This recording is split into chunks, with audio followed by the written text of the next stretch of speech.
नमस्कार दोस्तों, हमारी आज की कहानी का नाम है रोटियां। सासू माँ, ये क्या, इतनी रोटियां क्यों बना दी? आपको तो कुछ समझ में ही नहीं आता। अब ये सारी बर्बाद होंगी। कुछ तो सोचा होता। इस भीड़ भाड़ में कौन खाएगा ये रोटी? एक सांस में बोल गई निधि। सुनकर हाथ रोक खड़ी हो गई निर्मला जी। आंखों में पानी आ गया। खुद को संयत कर बोली, अरे बेटा, कई दिनों से दोनों दामाद बाबू और विमलेश भी रोटी के लिए पूछ रहे थे। वो जो रसोइया आया है, रोटी नहीं बनाता, पूरियां तल देता है। मैंने सोचा खुद ही थोड़ी बना देती हूँ। ठिठकी हुई सी निर्मला जी बोली तो निधि फिर बोल पड़ी, माँ अब बस करिए, कल पोते का उपनयन संस्कार है, पूजा की तैयारी नहीं देख रही, बस पेट पूजा ही देखिए। बहू की कड़वी बात सुनकर निर्मला जी की आंख अब सावन सी बरसने लगी। आंचल से झटपट आंखों को पोंछ कमरे में चली गईं कि कोई रिश्तेदार देख न ले। अपने कमरे में पहुंची, हाथ में आटा लगा ही हुआ था, जैसे कोई सुध ही ना हो। जाने क्यों हाथों को उलट पुलट कर देखने लगी और देखते देखते कब अतीत की गहराई में डूब गईं, पता ही नहीं चला। ये वही हाथ है ना, और ये वही आटा जिसके लिए सिलाई कर उंगलियां टेढ़ी हो जाती थी, कपड़ों की तुरपाई करते करते उंगलियां छिद जाती थी। पति की रोड दुर्घटना में मृत्यु के बाद कैसे 3 बच्चों को लेकर अनाथ सी हो गई थी। ससुराल में 2 ननद थीं जो ब्याह के ससुराल चली गई थीं। सास ससुर पहले ही ईश्वर को प्यारे हो गए थे। बहुत पढ़ी लिखी भी नहीं थी। हाथ में सिलाई का हुनर था।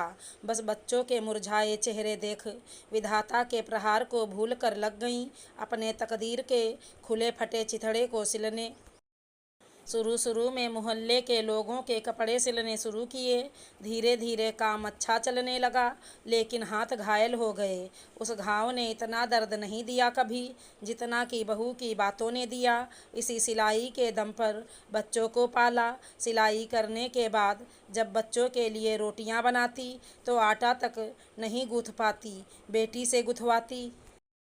फिर जब रोटियां बनती तो तीनों बच्चे बड़े मज़े से खाते। खासकर बिमलेश कहता, माँ तुम्हारे हाथों की रोटियां कितनी मीठी होती हैं, मन करता है यूं ही खा लूं। अपने इन्हीं हाथों से अपने बच्चों को पाला। सिलाई तब तक करती रहीं जब तक बिमलेश को अच्छी सरकारी नौकरी नहीं मिल गई। विमलेश ने मेरे दूध का कर्ज तो बहनों को औकात से ज़्यादा बड़े घरों में ब्याह कर चुका दिया।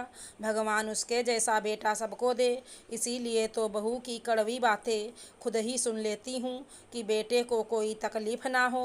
अपने पिता की जिम्मेदारी निभाने में भी एक शिकायत तक ना आई उसके जुबां पर। उल्टा सभी के साथ ऐसा रहता जैसे छोटा बच्चा।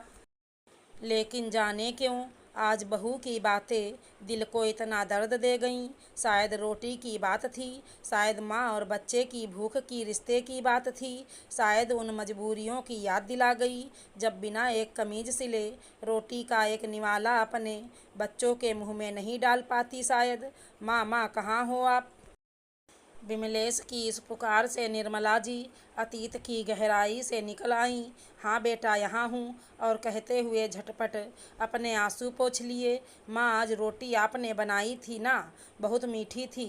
हाँ माँ, सच में बहुत मीठी थी। उनके दोनों दामाद भी कमरे में घुसते हुए बोल पड़े।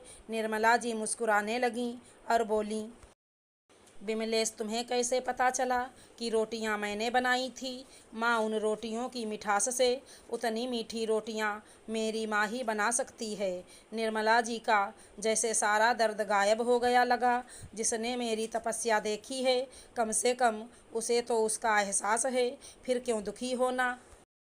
विमलेश के माथे को सहलाते हुए बोलीं, तुम सब खुश रहो, बस यही चाहती हूँ। और सभी खिलखिला उठे। अभी घर में रस्म रिवाजों का सिलसिला शुरू हुआ ही था कि निधि की माँ और भाभी आईं।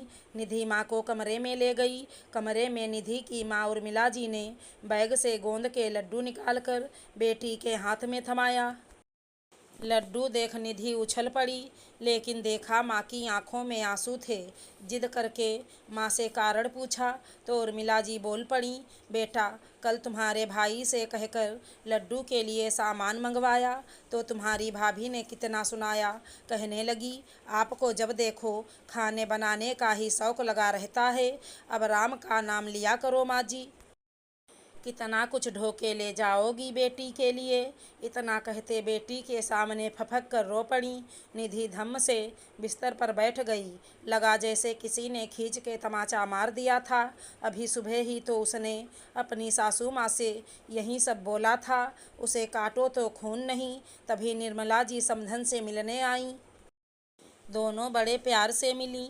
निधि देख रही थी, सुबह की बात की एक रेखा भी नहीं थी सासू माँ के चेहरे पर।